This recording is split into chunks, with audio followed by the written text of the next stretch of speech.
Halo teman-teman, pada video kali ini kami akan membahas materi penerapan teknologi informasi dan komunikasi.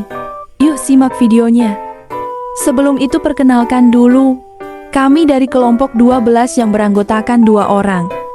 Materi pertama kami akan membahas aspek TIK dalam organisasi informasi. Yuk disimak. Yang pertama, pengelolaan basis data atau database management. Maksudnya tuh, misalnya kamu punya banyak buku di perpustakaan, dan semua buku itu punya informasi penting kayak judul, pengarang, tahun terbit, dan jumlah bukunya. Kalau semua itu cuma disimpan di kertas atau di ingatan, pasti ribet kan? Nah, database management system itu kayak rak digital yang ngebantu kita nyimpen dan nyari informasi dengan mudah. Yang kedua, sistem informasi manajemen. Misalnya, kamu punya data dari berbagai sumber, tapi kamu harus bikin laporan untuk atasan atau untuk pengambilan keputusan. Kalau semua data itu disebar di banyak tempat, kamu bakal pusing banget. Nah, sistem informasi manajemen itu kayak alat yang ngumpulin semua data penting dan bikin laporan buat bantu atasan ambil keputusan. Selanjutnya yang ketiga yaitu cloud computing atau penyimpanan dan akses data di internet.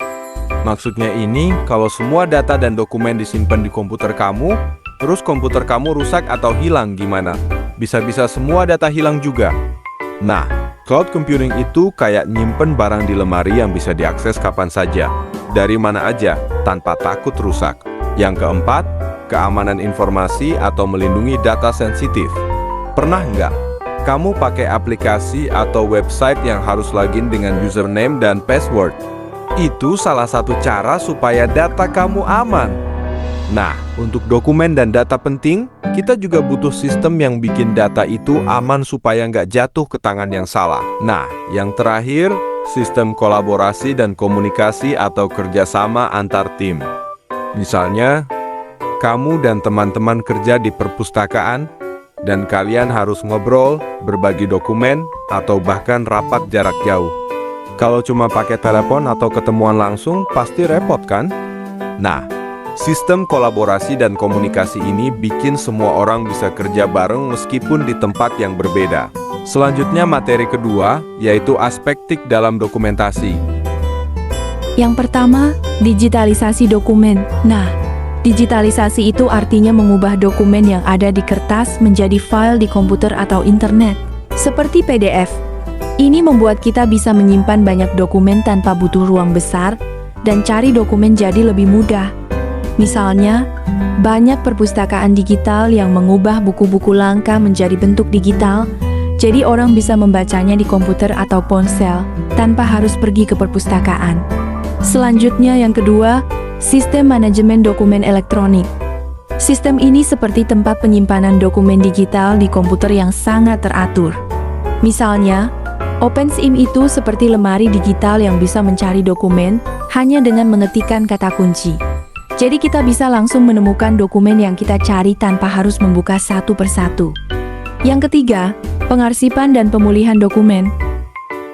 Nah, dokumen yang sudah disimpan di komputer atau internet bisa hilang atau rusak kan? Nah, dengan TIK, kita bisa menyimpan salinan cadangan dokumen di cloud atau server.